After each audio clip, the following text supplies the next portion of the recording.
As you guys know from the mini episodes I dedicated to him, two episodes, I'm a big stan of Gouverneur Morris, the founding father. And it was his story that actually got me to start the show. I wanted to do a show that was just about him, but they're like, how about you just do a show every week about different people? And I was like, fine, I'll take what I can get. But I really respected him because I was like, damn, this man, he knows how to flirt.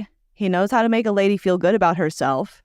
And also, historically speaking, on the record, it seemed that he knew how to make a woman come, aka we shared in mutual pleasure, awooga. And this, I don't really think this is fuckboy behavior. No, I think Gouverneur Morris was just a man who respected women, enjoyed their company, sought their advice for social and political reasons, and seemed to really be open to the idea of love and caring about people. And the thing is, yeah, we don't necessarily have the accounts of the copious ladies that he slept with, but I trust him. I do. Gouverneur Morris, I'm giving him like a 9 out of 10. You know, I'm very pro him. If any Hollywood executive wants to make a prestige TV series about him, please let me know. Please let me be a part of it. I want to do it. I know exactly which Wikipedia pages for you to research. Clue, it's the one that's called Gouverneur Morris. Yes, I do have a degree in history from an Ivy League school, but I do not plan to use it for this podcast. So yeah, I'm on board with Gouverneur Morris. But in the meantime, there's plenty of other fellas who I don't really like at all based on what I've learned about them. Today we're talking about the second most famous Garfield after a lasagna-loving cat. He might even be like the 5th or 6th most famous Garfield. But his name, James Garfield, the 20th president of the United States. But in his earlier life, Garfield, I do think he was a fuckboy, okay? Because my definition of a fuckboy today is a man who leads women on and then treats them like shit because he claims he's too emotionally messed up to do anything too serious, okay? And for Garfield, the reason he couldn't be too serious about people was because he loves Jesus. That's right, James Garfield, poor guy. He was living with these two conflicting things. On one hand, he was a devout Christian. But on the other hand, he was very horny, and he was very horny specifically for hot, bad girls, which I feel like led him to a lot of sexual dysfunction and made a lot of women feel bad about themselves. And all the while he was doing that, he was also engaged and then married to another woman who he wasn't attracted to. So buckle up, filth heads. This is the story of James Garfield's guilt-filled sexcapades.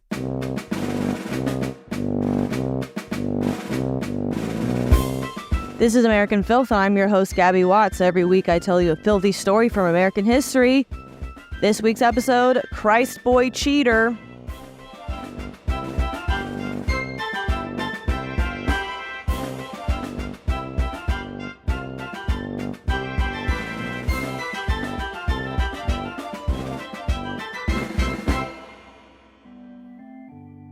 Born in 1831, James Garfield grew up in a log cabin in Ohio, fatherless and very poor. Historians like to say that he was the last president to grow up in a log cabin, aka all the succeeding presidents were bourgeois pigs. Garfield was a very religious teen. At first, he seemed that he was just going to church because his mama wanted him to. But then he had a religious awakening. It was like, yes, God and Jesus and church are Nito Burrito. I am into it. I don't know if they had burritos back then, so he probably didn't say that. But he was into God. But unfortunately for his religious fervor, he was also horned up and ready to go. When he was 16, he left home, got a job, started working, driving mules. We were then pulling the flatboats down the Ohio canals. Visualize that. I don't really know what that is. During that time, he was just like really awkward. He was this Jesus freak boy working with all these whiskey guzzling older men who would often visit the brothels after work, aka they were sinners. But Whittle Garfield, well, he too was wooed to the brothel. One time, one of his co-workers was like, come on, Jimmy, let's go to the house of ill repute. And Garfield was like, okay, fine, I'll come. And that he did a lot, but probably quickly because he was young. After that experience of going to the brothel, he was filled with guilt. Oh God, I've fallen to temptation. But despite that, he went again and again. Later, he wrote, "At that time, I was ripe for ruin and an active and willing servant of sin." Same, bro. Well, he would continue being a willing servant of sin. Garfield was a bright kid, so he was able to go to Geauga Seminary when he was 17 years old. And while he was at school, one of his hobbies was figuring out how to stop thinking about sex all the time. He kept reading all these Christian self-help books that would instruct the reader how not to fall prey to sinful vices like having sex and masturbation. According to these books, masturbators would just walk around barely there with wild yet vacant eyes. It would turn you into a zombie. The Walking Dead is actually about a bunch of people who masturbated too much. Garfield would also look through the Bible looking for passages about homosexuality, which he also believed that was a great sin. And then he thought that if you masturbated too much, that could turn you homosexual. Because fellas, think about it. If you touch your own dick too much, one day you might be touching it, accidentally slip, and then start touching another guy's dick. Makes sense. Anyway, Garfield was really moody and had really bad mental health because he was trying so hard not to want to have sex or touch his dick, ergo become a homosexual. But at the same time, he could not overcome his feelings. And it's this guilt that made him a big old piece of dumpster fire to the women in his life, of which there were many. When he was at Geauga, he was also teaching, and one of his pupils caught his eye. And don't worry, they were like the same age, so it's not creepy. But still, it was inappropriate because, teacher-student relationship. Her name was Mary Hubble, and she was flirtatious and beautiful and uninhibited, aka a woman with power, aka someone to be feared. And Mary and Garfield had an intimate relationship. When he was sick, for example, he stayed with her family and they nursed him back to health. And historians assume from his letters and diary that when Mary's family wasn't there, she and Garfield did the nasty. Everyone at Geauga assumed they were engaged. Even Mary assumed they'd be getting married soon. But then one day out of the blue, Garfield decided to stop seeing her. Supposedly, his guilt and shame about having sex with her before marriage was too much to handle. He's like, "I'm a sinner, I'm a bad man, and I've tainted the relationship with my sins. Also, she's a sinner too." People got really mad at Garfield about dumping Mary. One person was like, "You were literally always together. Why are you doing this?" And it was a very dismal affair. Garfield got all depressed. So did Mary. And after the relationship ended, she dropped out of school. Wow, nothing's better than a man who doesn't know how to handle his self-loathing. But this was the pattern. Garfield was like, "Sex is bad. I can't control myself, so I have sex and feel really bad." And maybe this cycle of unhealthy thoughts is what led to his complicated 4-year engagement to a woman named Lucretia Rudolph, who everyone just called Crete. Garfield had also met her, Crete, at Geauga. Afterwards, he went to another seminary, Western Reserve Eclectic Institute in Hiram, Ohio. He was there from 1851 to 1854. Lucretia also attended Western Eclectic. Her father was actually one of the founders of the school. Garfield worked as a janitor and was always up late studying hard, like boner hard. And he was super smart still and ended up at the top of his class. And it's just like Garfield seems to have a type. Like he only liked women who were zesty, flirtatious, powerful, a bad girl type. And Mary had fit that description. But Crete, she wasn't that at all. She was really serious, really smart. She and Garfield shared similar academic interests. She was one of the top students as well, and she edited the school magazine. She was also a big old feminist. She would host debates and be like, "Hey, look, women should also be able to argue in public." But Garfield never actually seemed to be attracted to Crete. He described her as an asexual wallflower, and also said, "There is no delirium or passion, nor overwhelming power of feeling that draws me to her irresistibly." Keep in mind, he's going to marry her at some point. But honestly, Garfield wasn't the whole package either. Like, sure, he was 6 feet tall, had these sparkling blue eyes, but he was also really clumsy and awkward as hell. And by clumsy, they might have just said that because he was left-handed, which is, so clumsy of him. But one person described him as this. They said he was a tall, strong man, full of animal spirits, but dreadfully awkward. He used to run out on the green almost every day and play cricket with us. Every now and then, he would get hit on the nose, and he muffed his ball and lost his hat as a regular thing. Embarrassing. And here's a thought, here's a theory. Maybe because Garfield had no sexual feelings towards Crete, maybe that's why he felt like it was right to be with her. Because he didn't get any of those icky boners around her. God's plan. The only thing he wanted to bang about her was her mind. Even though they'd known each other for a few years, Crete and Garfield didn't start courting until 1853. But even those early conversations weren't like sexy or anything. They mostly just talked about their thoughts and their education and shit like that. In 1854, Garfield went to another seminary, this time Williams College in Massachusetts.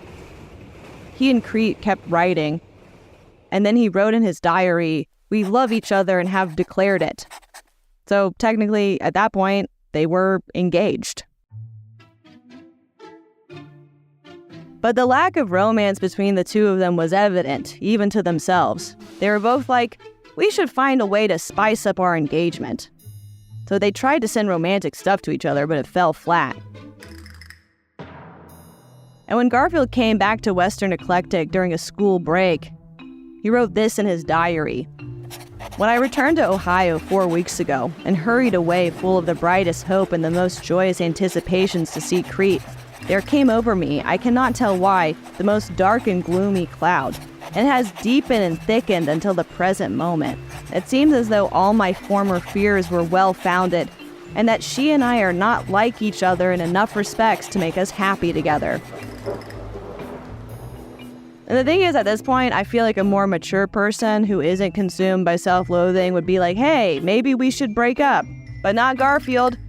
Instead, he did some real fuckboy shit.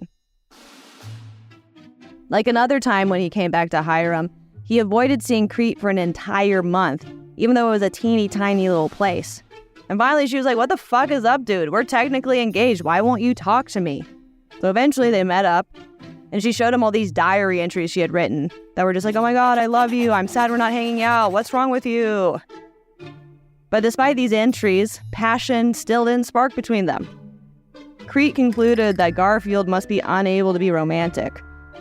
But really, he was just unable to be hot and heavy with her. Because within the year that they had started their engagement, Garfield was prowling around, lusting after other women, specifically a woman named Rebecca Selleck. BRB.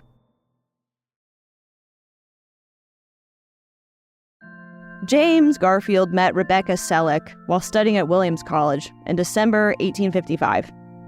Rebecca was Becky with the good hair for sure. Everyone called her Rancy, by the way. Like, not only was she a flirty gal, she was also very hot and a bit of a bad girl. Probably like bad for seminary school. Exactly Garfield's type. Garfield was immediately attracted to her charm and the fact that she had a lot in common as him. She liked reading the same books as him. Like, probably not the ones about how to avoid masturbating and becoming a homosexual, but like his other literary interests. Probably like trains or something. And it seems that indeed they consummated their relationship, aka they fucked. And don't we know Garfield? Once he fucks, he gets all guilty and then he gets all emotional. And Rancy seemed to feel very deeply for him. Maybe she was even in love with him. But Garfield soon discovered that Rancy was actually deceiving him. She was in fact not into the same books as him, heaven forbid. She was only pretending so that they could hang out. When Garfield graduated from Williams College in Massachusetts in 1856, Crete came to visit him and attended the ceremony. At this point in their relationship, she had assumed that once he graduated, they'd probably get married. So she had quit her teaching job to prepare for the life of a wife, sitting around and serving your husband. But during the graduation, the most awkward thing happened. She actually met Rancy, and Crete was pissed. She knew something was up. She's like, oh, she's just your friend? Unfucking believable. Garfield admitted that he'd been having a romantic relationship with Rancy. And Crete was like, clearly, I am wrong about Garfield. It's not that he's unable to be romantic. He's unable to be romantic with me. But Crete still didn't break it off then and headed back to Ohio. After he graduated, Garfield also went back to Ohio, to Western Eclectic, to teach. He was so smart and such a good teacher that within a year, he actually became the principal of the school. But despite his successes, he was all gloomy and doomy. He was in a big pickle. He's got too many ladies. He has Rancy. But she isn't as intellectual as he thought, but she's a hottie. And then he has Crete, who's, well, she's intellectual, but he feels nothing for her. But also, she's his fiancée. So what is it? Brains versus the tits. He can't have it all. Like, it does seem that Garfield was leaning more towards Rancy at the time. Like, he wanted to be engaged to her, maybe. But he also didn't want to mess up his obligations to Crete because, remember, he's a good Christian boy. But Crete, she wasn't as forgiving. Even though Garfield was back in Hiram, he had been ignoring her. And she found this very embarrassing. And what was even more embarrassing is that Garfield never wanted Crete to visit him while he was at Williams. But he asked Rancy if she wanted to visit him back in Hiram almost immediately.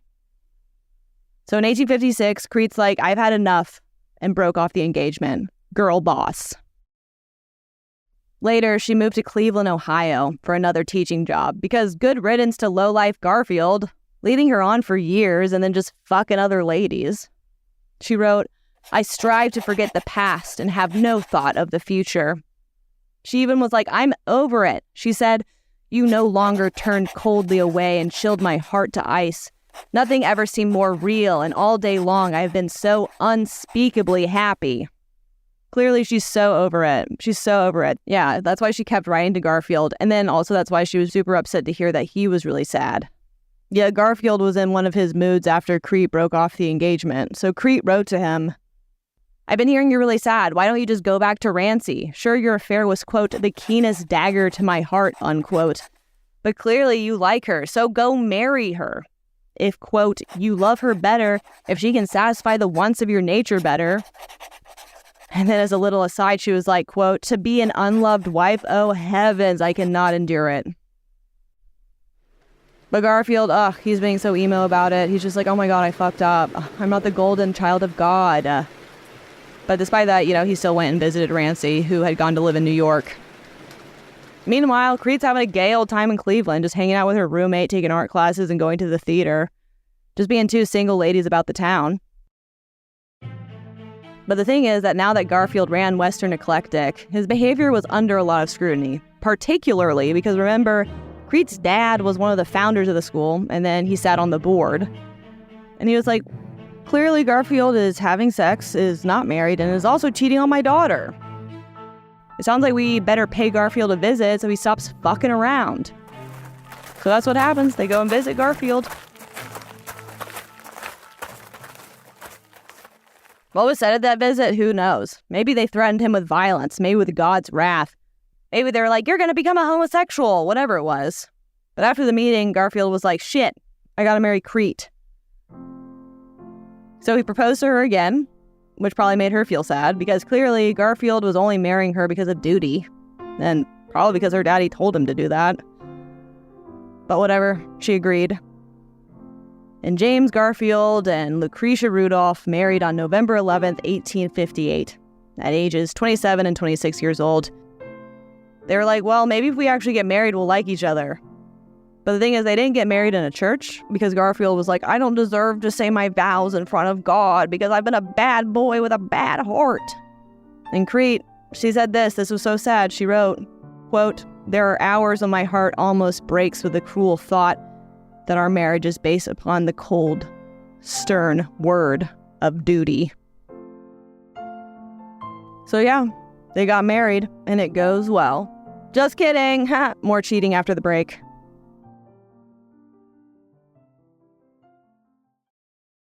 Once matrimony was upon James, Mr. and Mrs. James Garfield.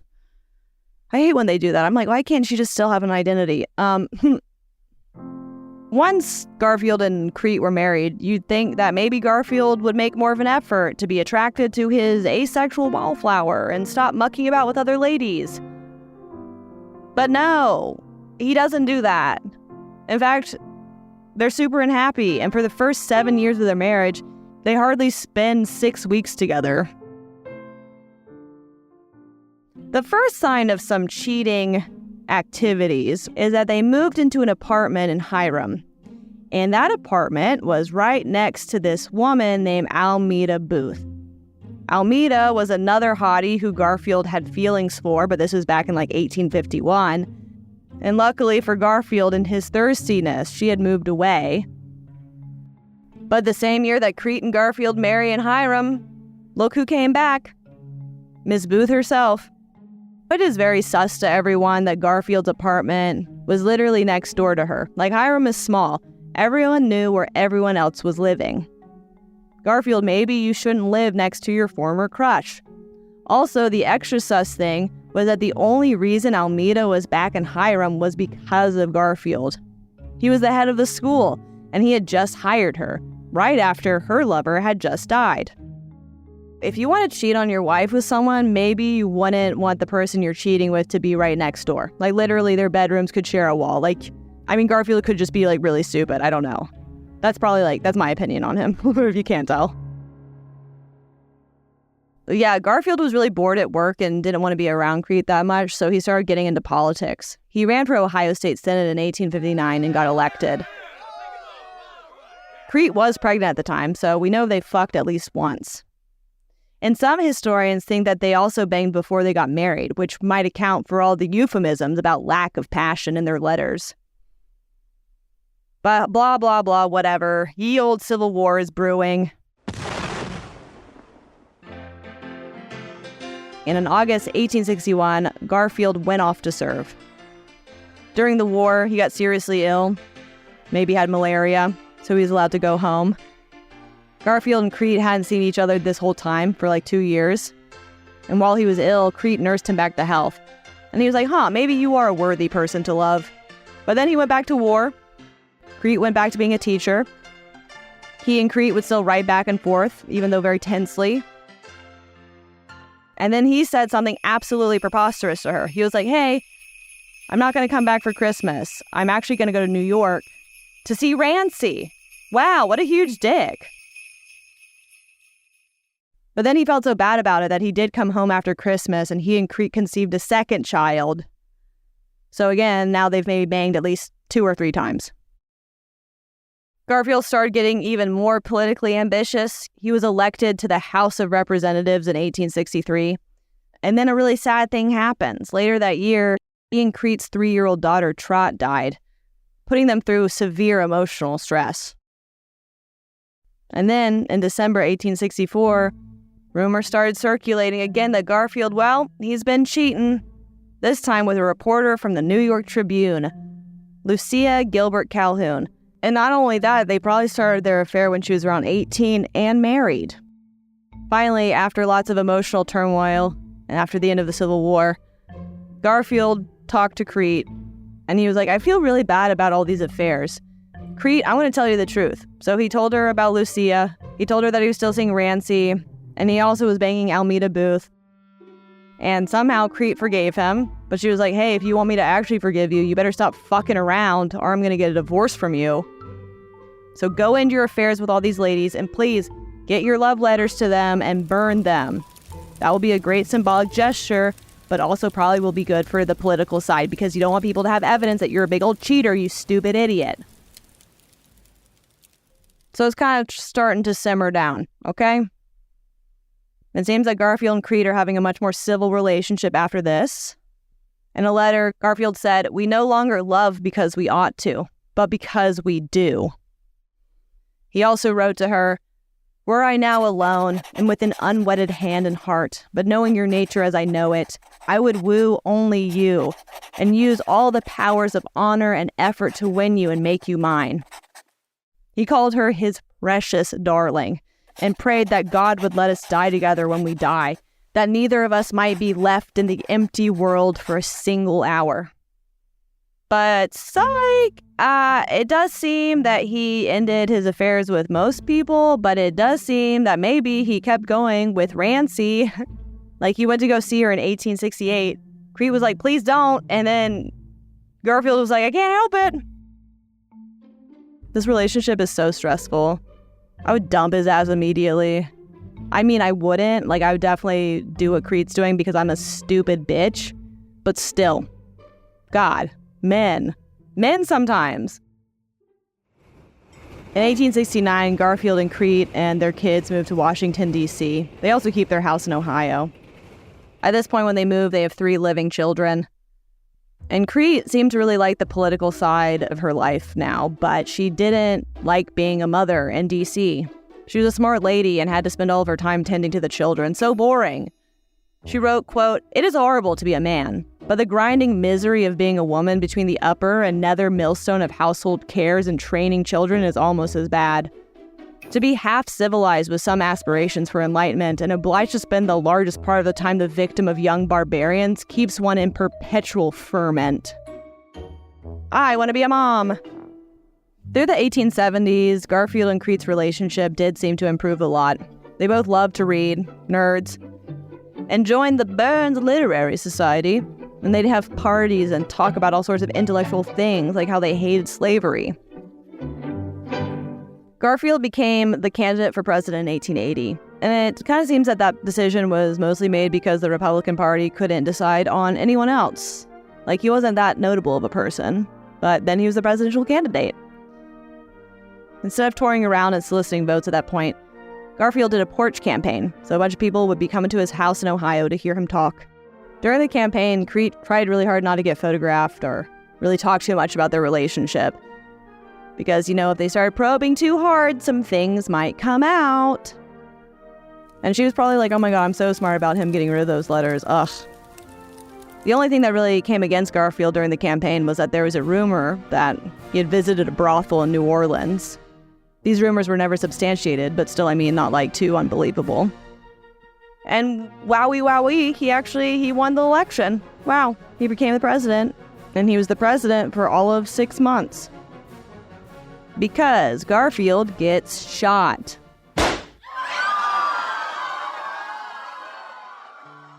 That's right, you guys know about that.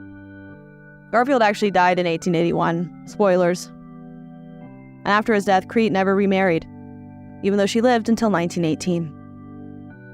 In conclusion, 20th President James Garfield is my personal enemy.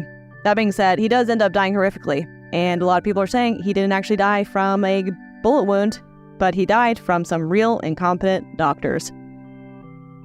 That's on the next American Filth, guys. But the lesson I think we can learn from this episode is that if dudes be cheating, they stay cheating, okay? Watch out for them. Stay filthy, you filth heads.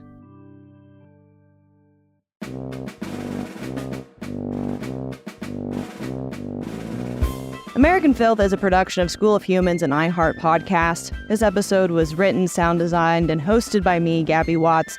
Our theme song is by me and Jesse Neiswanger. Amelia Brock is our senior producer, and our executive producers are Virginia Prescott, Elsie Crowley, and Brandon Barr. Please like, review, subscribe, etc. to American Filth wherever you listen to your podcasts. You can also follow along with the podcast on Instagram at American Filth Pod. Bye. Thank you.